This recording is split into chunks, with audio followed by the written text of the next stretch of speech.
knowledge on the implementation of performance-based assessment. Performance-based assessment have recently experienced and re-emergence in education literature and curricula. In 1990s, performance-based assessment became a valid and alternative to the traditional multiple choice test. In the years that followed, legislative requirements shifted emphasis to standard testing, which caused decline in non-traditional testing methods. Said by Darlene Hammond and Adamson in 2020. Currently, more schools, districts, and universities are seeking authentic measure of student learning, and the performance-based assessment have become increasingly relevant. What is a performance-based assessment? The definition of performance-based assessment varies greatly depending on author, disciple, publication, and intended audience, according to Bob 2000.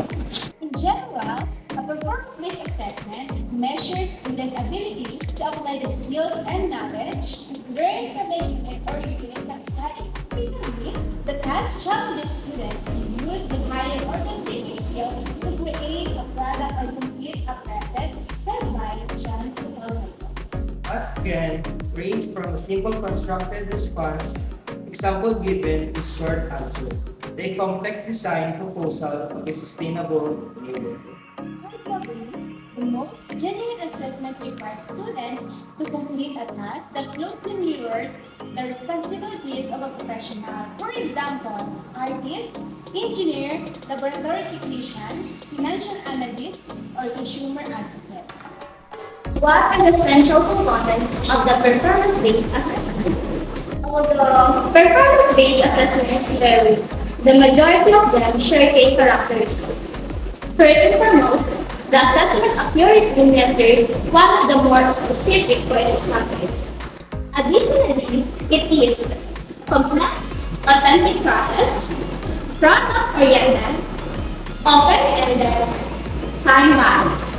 Normally, students are presented with the open-ended questions that may produce several different correct answers according to John 2010 and Mark 2019. In the higher level task, this is a sense of urgency for the product to be developed or the process to be determined, as in most real-world situations. How can teachers create performance-based assessment for their students? Most recently, I worked with a high school math teacher to create a performance-based assessment for a unit in probability. Below is a specified version of our planning, loosely based on the backward design process. First, identify goals of the performance-based assessment. In this instance, the teacher wanted to challenge her students to use critical thinking and problem-solving skills.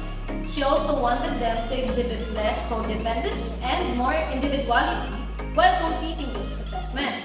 The teacher did not want students to rely on her direction about how to complete each step of the assessment. Second, select the appropriate core standards. Once the goals were identified, she selected the common core standards. To be addressed with this performance assessment, she decided that the assessment should measure students' understanding of conditional probability and rules of probability. Third, review assessments and identify learning gaps. This was a very important step. We look at the current worksheet that students were completing for the unit.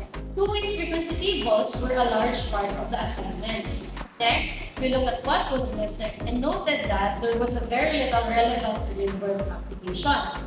As a result, we decided to create a performance-based assessment that was also reality-based. Moreover, this task would require students to analyze two-way frequency tables along with other charts and graphs. Fourth, design a scenario.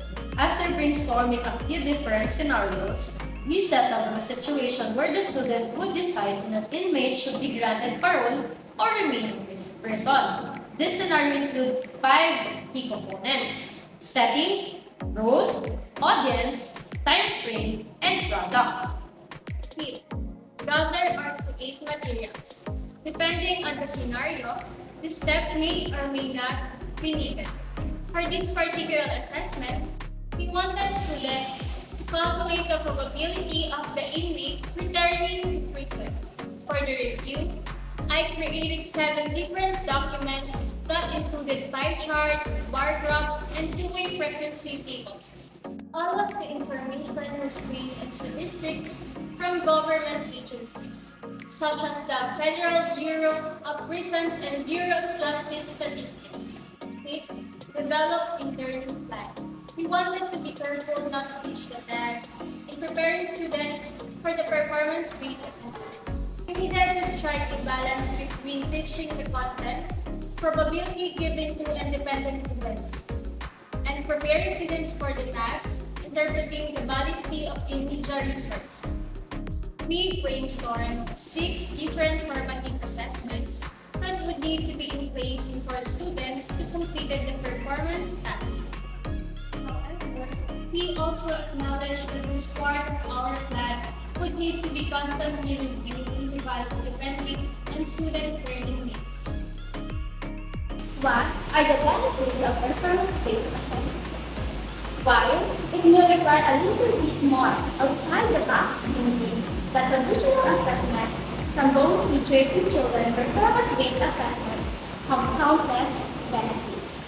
When used well, they can really bring out the best in the class. Here are a couple of our favorite reasons to use performance-based assessment to learn. They're more engaging. It's no secret that children don't like tests, but with performance-based tests, the whole assessment process can still be a fun and engaging experience. And this is a great way to encourage your children to give their all lives. Some traditional exams and assessments have become a test of children's ability to remember facts, figures, and terms. Why? This can be important. Teaching children's memory in this way might not be the first method. It uses real-world examples. In science, children can be encouraged to think like a scientist, while in art, children can think like an artist who has been asked to put on an exhibition. This might even help children to think about future careers. It develops problem-solving skills. In performance-based learning, there is often no right or wrong answer. Children are encouraged to think of the different ways they can tackle a problem and work out which one will work best for them. In what lessons would you use performance-based assessment? The most obvious example of performance-based learning and assessment come in lessons that are naturally more practical in nature and so require less traditional theoretical assessment. These include physical education, music, and drama. However, performance-based assessments can be applied to almost any lesson in any subject. For example, children could be asked to design and carry out an experiment in science, write and perform a poem in English, or create a series of team paintings in art. In general, these assessments can take many forms. Here are some common examples of performance-based tests that you can use with your own children. First, presentation. Second, group or solo projects. Third, portfolio. Fourth, debates. Fifth, performance.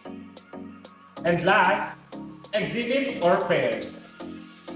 They encourage children to take ownership of their work. Kids will get the chance to work on a project or a performance from its conceptions until the very end, over the course of many weeks. This will help to keep them enthusiastic and give them an amazing sense of pride at the end. It stops things from being just a memory test.